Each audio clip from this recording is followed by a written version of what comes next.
No sé bien el qué y el por qué, pero siempre estuve ligado a la música. Hay una anarquía en la música. Tam, bum, bum, bum, tam, bum, bum, bum. Mi vieja me dice, bueno, ¿terminaste el colegio? A trabajar. Tuve como mi bautismo de rap.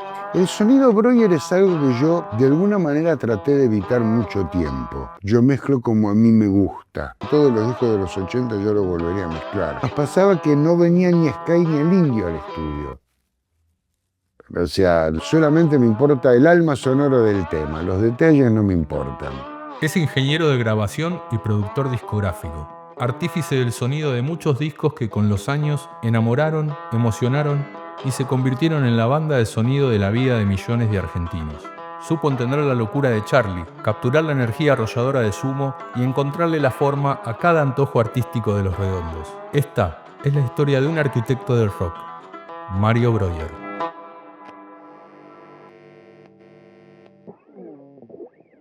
Charlie, casi desde el primer día que nos sentamos solos, él y yo, dentro de un estudio, él siempre me pedía mi opinión, me decía, tirame onda, decime lo que te parece, si se te ocurre cualquier cosa, decímela. Era más como, era una pareja de producción, ¿no? Era como un equipo. Con Charlie yo nunca tuve problema en decirle, che, y si acá hacemos tal cosa, ok. Aparte teníamos con Charlie, se nos ocurrían las mismas cosas al mismo tiempo. Había mucha sinergia y mucho yin-yang también, ¿no? Era armar equipo, básicamente con todos ellos, con Miguel Abuelo, con Andresito Calamaro, que bueno, que ya arrancamos muy de jovencitos con él. Hicimos nuestra carrera como juntos. Sumo en vivo eran un torbellino y una explosión de sonido y de música, y en el estudio también. Era una banda que tenía muchos personajes carismáticos, ¿no? Ricardo Mollo y Arnedo, el que menos Luca, por supuesto, el menos carismático de todos y el más famoso. Él tenía lo otro, el misterio tenía él, ¿no? Roberto Petinato, un tipo con un carisma y que aparte él aportaba cosas muy importantes. Entonces en la grabación también, a la hora de opinar sobre lo que está pasando, había un montón de gente opinando, todos con la voz alta. No era que había uno que gritaba, todos gritaban al mismo volumen. Era un poco caótico, pero lindo. A mí me tocó grabar un disco hermoso con ellos. A mí me recontravuela la cabeza ese disco. Y es un disco que en su momento, cuando salió, tenía un sonido bastante llamativo, bastante poco común. Hoy, por supuesto, todos los discos de los 80 yo los volvería a mezclar. Pero el de Sumo tiene algunos temas con unos audios que me gustan mucho. Me pasa eso, que yo volvería a mezclar todos los discos. Solamente me importa el alma sonoro del tema, los detalles no me importan.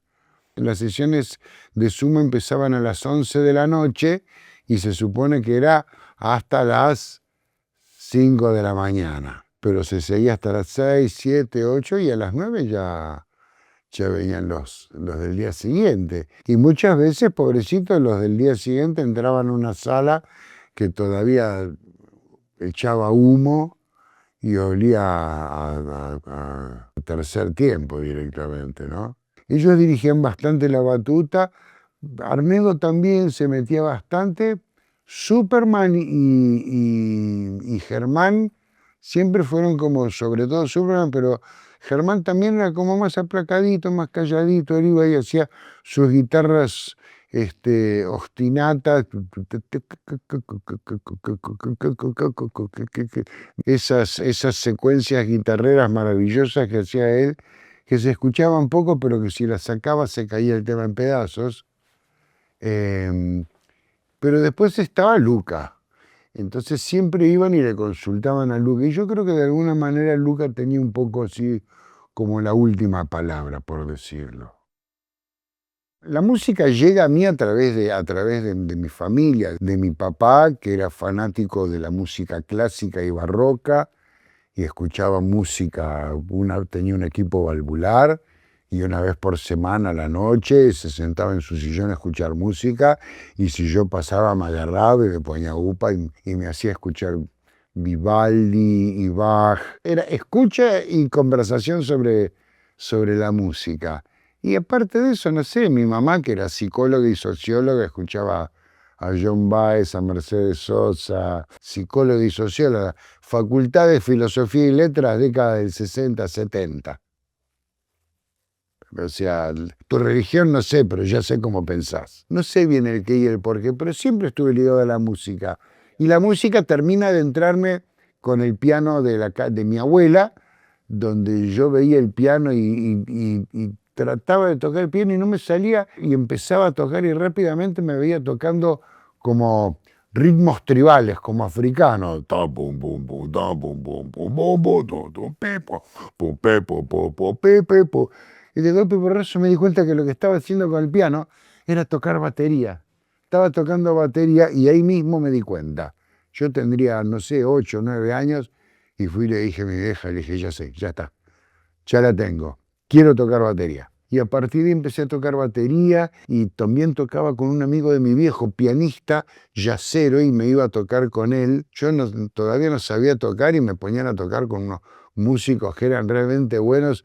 Así que tenía así como una experiencia, empecé a tener una experiencia en serio. Y después la otra, que a los 13 años, con mis vecinos, con los hermanos Gussetti, nos armamos un equipo de DJ, y porque pintaban fiestas en el barrio y amigos y juntémonos a la noche, qué sé yo, y compramos y nos hicimos un set para pasar música. Así que también fui DJ, y entre la música y la batería que empecé a estudiar y que tenía un conjunto y que me iba a zapar con este y que me iba a zapar con el otro y que los fines de semana pasaba música como DJ, realmente la música realmente reinaba en mi vida. Mi vieja me dice, bueno, terminaste el colegio, a trabajar, anda a buscarte un trabajo. Entonces me fui a buscar un trabajo y, al día siguiente fui, me traje algunos prospectos, al otro día volví a ir, visité otros lugares, ahí iba con el diario, con los avisos clasificados, empleo ofrecido o buscado, trabajo. Y volviendo a casa me encontré con un amigo de barrio, casi de la preadolescencia. Le dije, estaba buscando trabajo y ya, yo, ¿vos te acordás? Mi abuelo, don Corpio, sí. Y dice, vos sabés que tiene como un sello discográfico y nada, están buscando un cadete. Me preguntaron a mí, me dice, pero yo me quiero ir a vivir al campo, me dijo. Bueno, ¿y qué onda? Y si yo llego a casa, me dice, ¿vos te vas para tu casa? Ahora sí. Yo llego a casa y te llamo y te paso el teléfono de Nelson Montes, que es el señor que me estuvo entrevistando a mí, y lo llamas y yo le voy a avisar que vas a llamar, pero llamalo cuanto antes y decirle que estás disponible y qué sé yo. Y el resto es historia. Yo entré como cadete, hacía trámites, lo que pasa es que, bueno, le ponía onda, y un día este señor Iván Cosentino, el musicólogo, me dijo, Mario, después vaya y ordéneme un poquitito el estudio.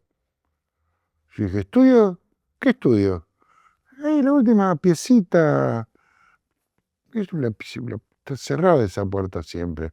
Sí, después la agarro yo.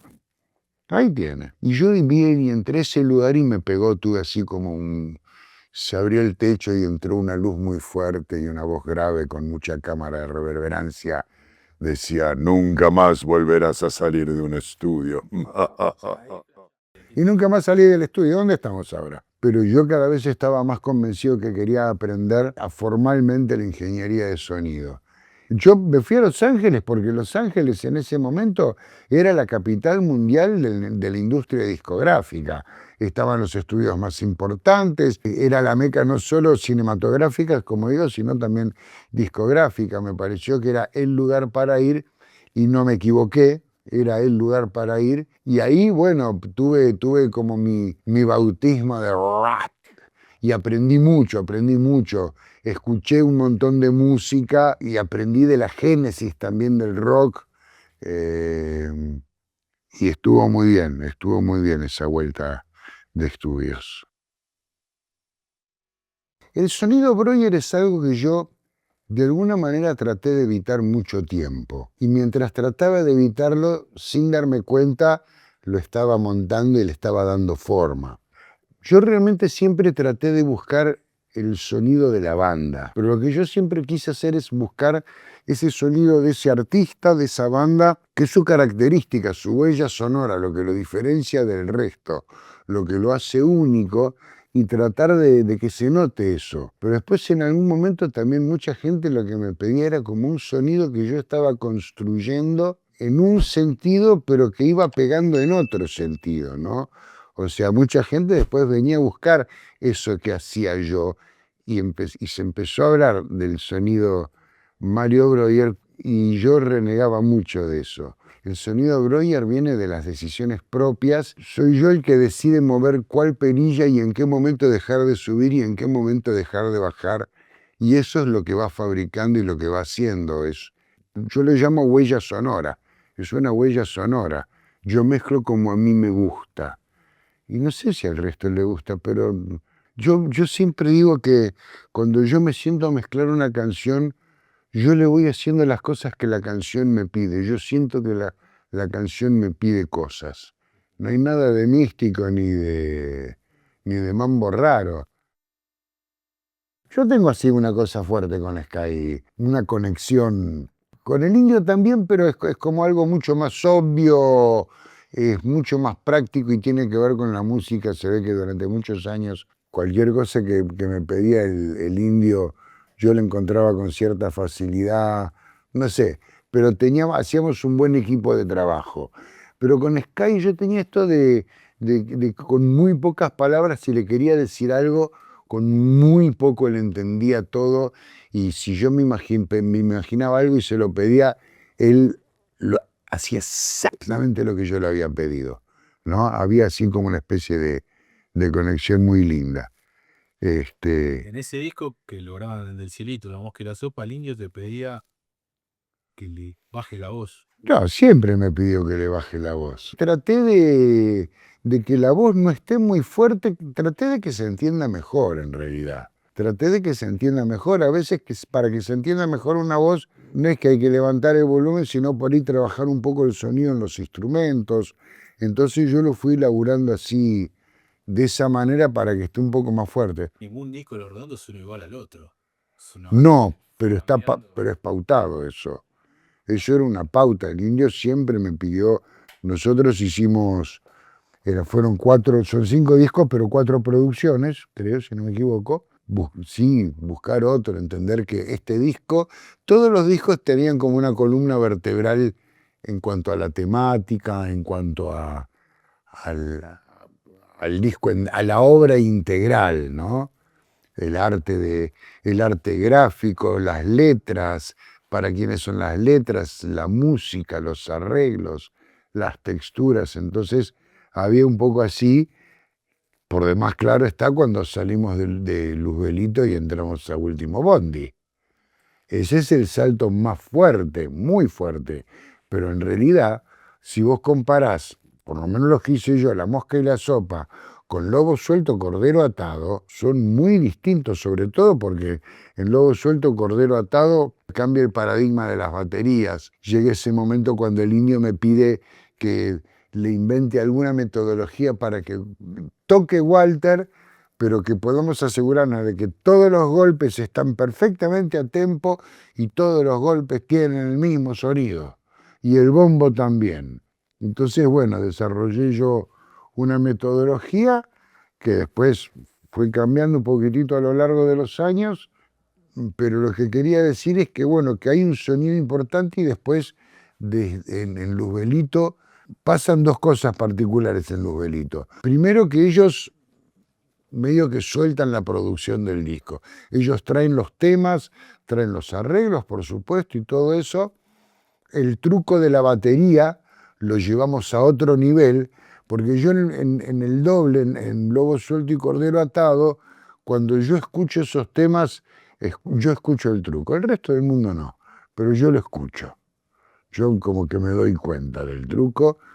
Lo hice yo, ¿cómo no me voy a dar cuenta? Pero yo escucho Luzbelito y no me salta el truco, no escucho antes el truco que la batería. Segundo, es un disco que lo mezclamos en Estados Unidos pensado, Lobo Suelto Cordero Atado también, pero Luzbelito le dedicamos un día entero a cada tema. El estudio donde lo mezclamos, yo ya había mezclado como 6, 7 discos ahí en Estados Unidos. Y para terminar, Luzbelito es un disco que lo mezclamos con Ted Jensen, que es el ingeniero de mastering histórico y eterno para el rock, ¿no? Y es un disco que nada, yo también que me di los gustos, porque así como ellos me dijeron, ocupate vos, es más, si tenés ganas de ocuparte de los pasajes, los hoteles, todo eso, nosotros felices porque no estamos con ganas de hacer todo eso, así que con mucho gusto los pasajes y toda la cosa turística la organizó Andrea, mi primera esposa, y yo me ocupé de toda la cosa técnica, entonces es un disco que yo particularmente también lo siento un poco mío, ¿no?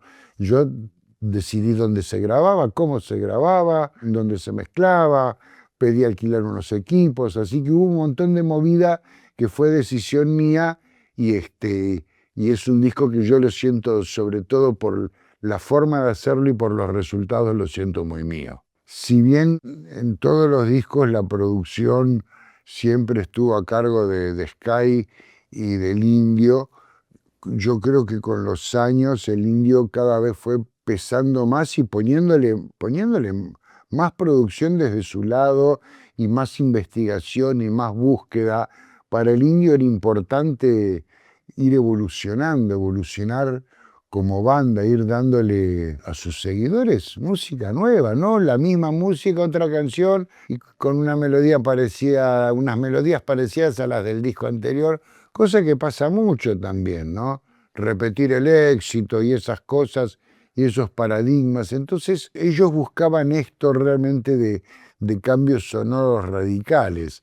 Y el cambio fuerte justamente de Luzbelito. A ver, Luzbelito respecto de los anteriores presenta y propone un hi-fi y un audio como muy exquisito. Ok, ya pasamos por el departamento hi-fi, ahora pasemos a otro tema. Y ahí es cuando decide hacer el Indio un disco mucho más producido por él que por Sky, donde el Indio toma mucho más decisiones, digamos, que Sky, donde las composiciones de los temas del 80%, diría yo, eran del Indio, y sí, se hace en el estudio del Indio y empieza a hacerse un poco más a lo Frankenstein, cosa por cosa y digital y con muchos procesos, etcétera, etcétera. Igual Momo Sampler, tremendo disco Momo Sampler. ¿Qué la ficha técnica?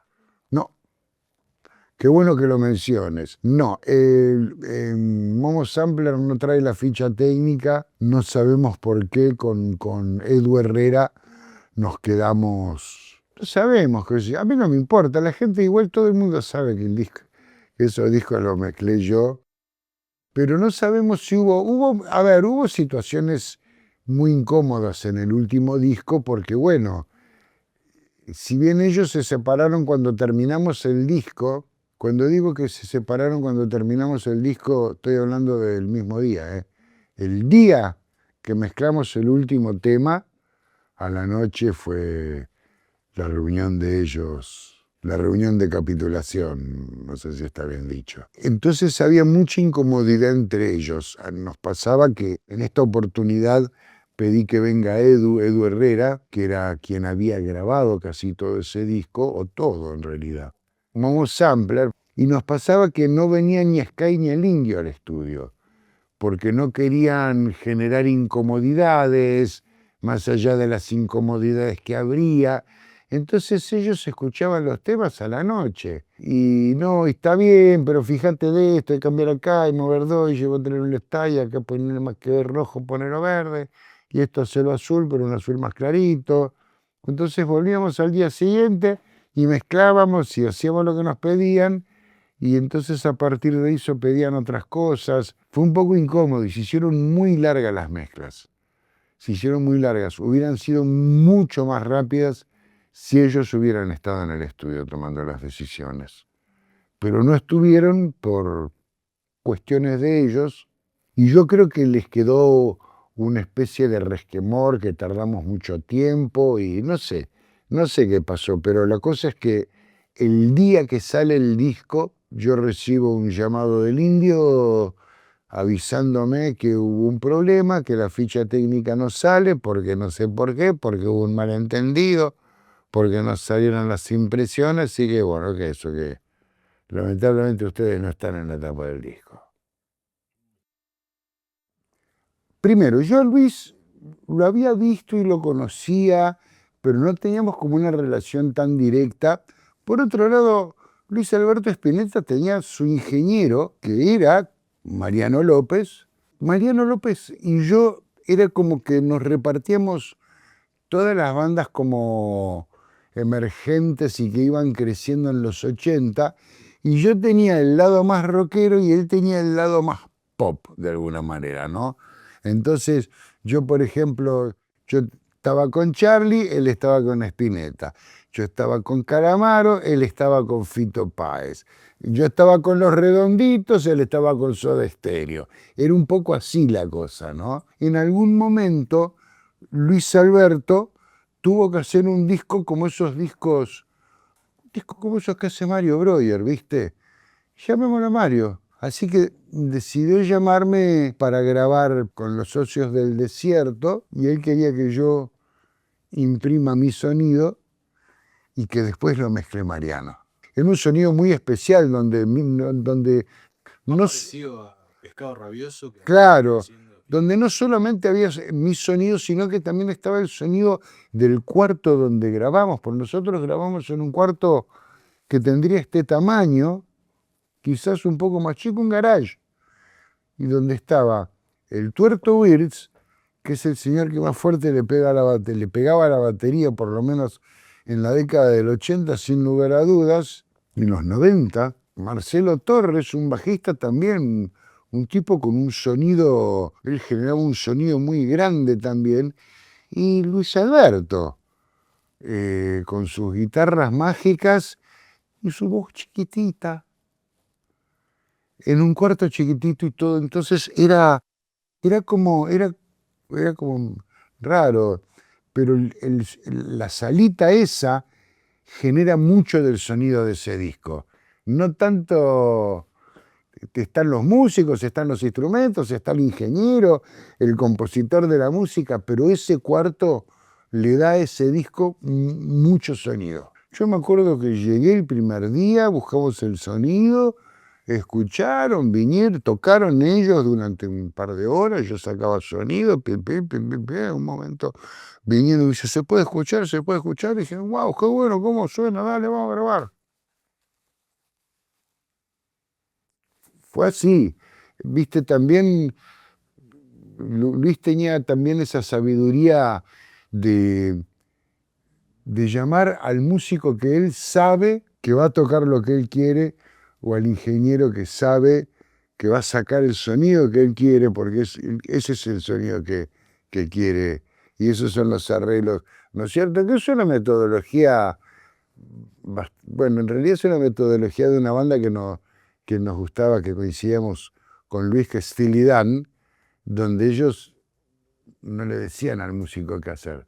Vamos a llamar a este chabón porque acá va lo que le gusta a este chabón, lo que hace este chabón. Y esto fue un poco lo mismo. Mi intención y mi primer tentativa desde el primer día que empecé a trabajar con artistas es sacar para afuera esta huella sonora que yo contaba antes. Que ese artista cante como él, si en algún momento yo escucho un cantante que está cantando un poco como otro, lo corrijo, pero digo, buscar esa huella sonora dentro del artista y sacarlo para afuera. Eso es lo que me gusta que las producciones sean divertidas, que las pasemos bien. Me parece que si no la pasamos bien mientras estamos produciendo un disco, la gente no la va a pasar bien. Esto me lo enseñó el portugués da Silva, ¿no? Y yo creo fundamentalmente en esa enseñanza de él, pasarla bien, estar bien, llegar muy bien al disco, prepararlo, Todas esas cosas son como sellos y características de mi forma de producir. Me gusta llegar al estudio muy bien preparado, estar unos poquitos días y grabar todo el disco rápido.